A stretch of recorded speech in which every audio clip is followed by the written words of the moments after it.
The player wakes up in a stasis room.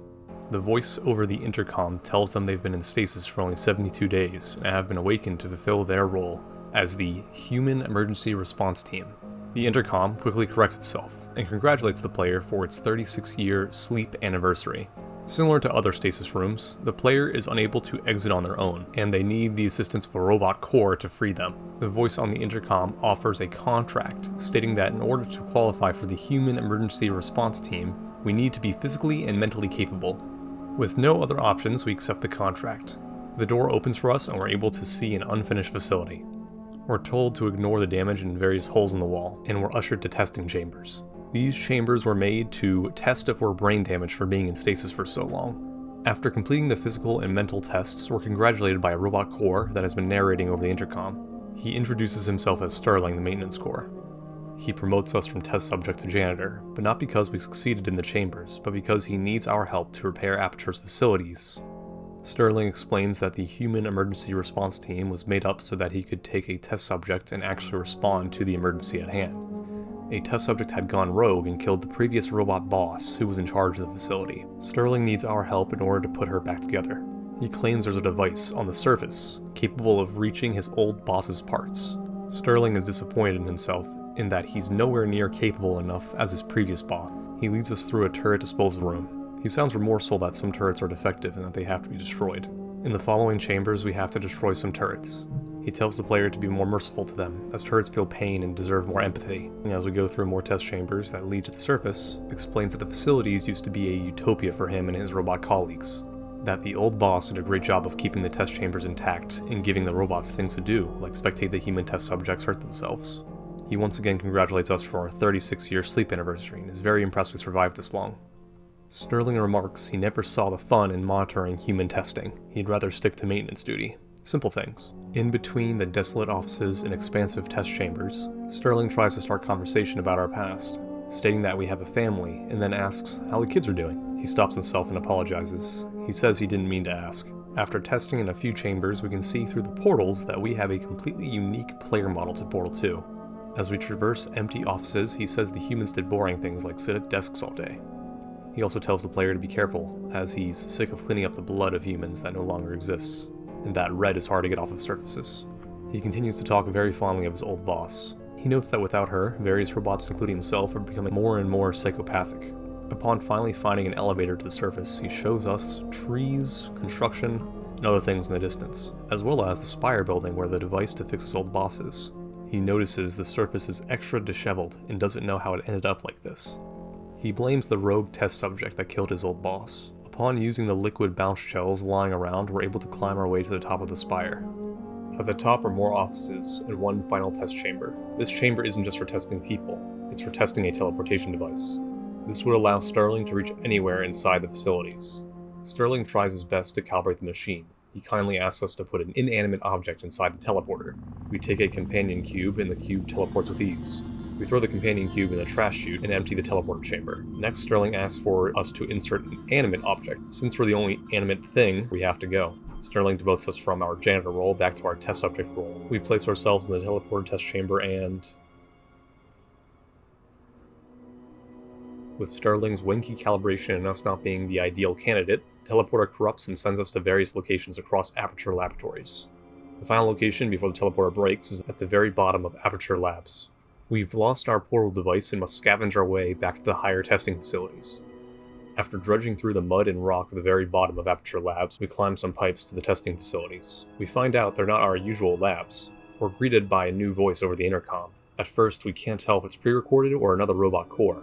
The facility is a tour room and a museum of Aperture's accomplishments. Among them is an old portal gun, a prototype. The voice over the intercom panics and tells someone off the mic not to cut her off. Now we know they're pre-recorded messages, but from how long ago? The nature here at the very bottom of Aperture Labs is dead and rotting compared to the fresh fauna of the surface near the spire. This place must be ancient. Fortunately, this old portal gun works good as new. We work our way towards the surface, finally making it to some more modern labs and offices. The voice over the intercom is no longer getting cut off. We press a button to open up the AI testing facility and we find a new robot companion. She panics upon being woken up, questioning where she is, who we are, and where are her hands. She collects herself and tells us she's an AI testing intern called Conley, or at least she was an intern. Her conscience has been uploaded into a robot core after some sort of disaster at Aperture Laboratories. She wonders where all of her coworkers went and why she can't get a signal from the surface. She leads us to the test chambers that should lead us towards the surface. We're left to our own devices while she runs diagnostics on the facility in order to find her coworkers. We pass through the chambers with ease like a goddamn champ and learn that Conley is in shock about the info on our coworkers. They've all been gassed to death, in cold blood, by their former boss. We also learn that the boss is, of course, GLaDOS. We find the elevator back to the modern test chambers, and we are reunited with Sterling. Sterling, sounding more frantic now, thinks the failure of the Spire was our mistake and not his. He's worried he might not ever get to fix GLaDOS. He's also shocked to see we have a new companion. Conley is shocked to learn that Sterling is trying to repair GLaDOS after what she did to her coworkers. Conley and the player are separated, leaving us only with Sterling over the intercom, watching us through the test chambers. Sterling starts to resent us for his accident at the Spire, but relents as we're the only hope for fixing GLaDOS. He needs a human to press the button. The elevator to the Spire is the only way to the surface, so the player and Sterling are at an impasse. Sterling progressively becomes more paranoid as we near the chamber with the elevator. He asks us to introduce him to our other companion next time we see them. His tone is half joking and half threatening. After a few chambers, we reunite with Conley in an office Sterling can't see.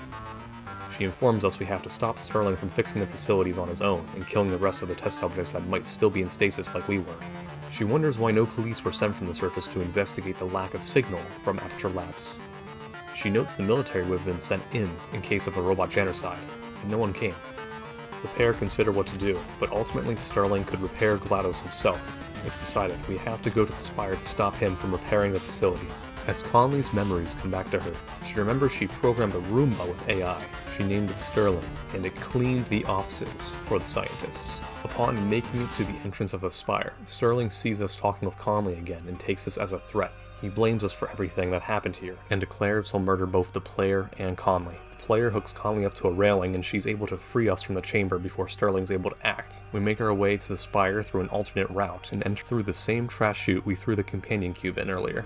Sterling monologues about how he's going to target us with the teleporter to kill us, but Conley interrupts, asking if he was once a Roomba.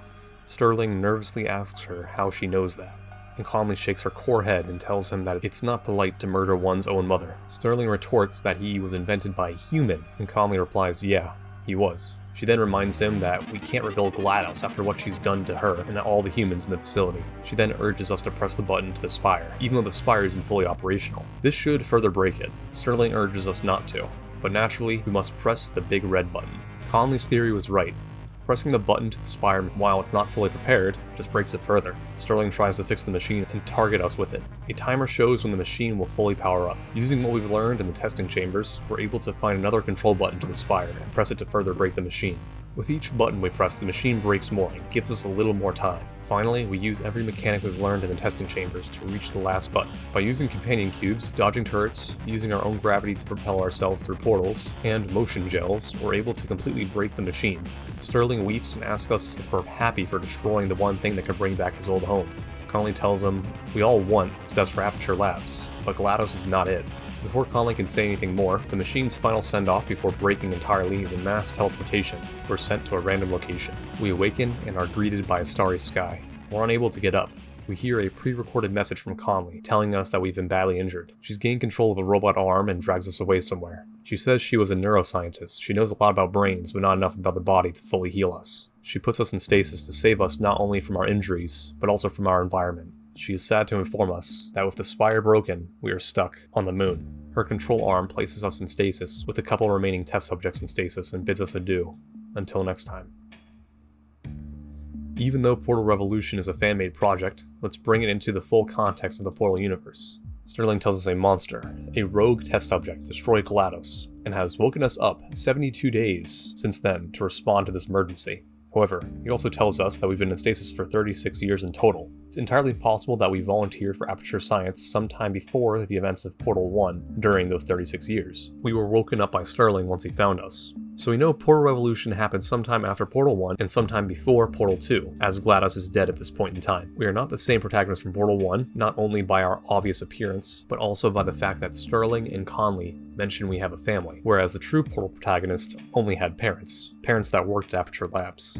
The fan devs of Portal Revolution were smart, as this game wedges itself nicely into non-canon since our actions don't intersect with Valve's Portal timeline, but you could argue that we are responsible for delaying GLaDOS' revival.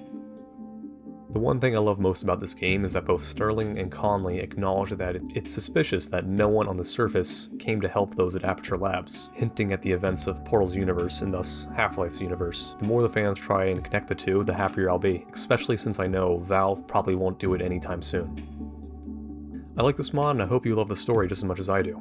Like and subscribe for more video game stories, and I'll see you in the next story.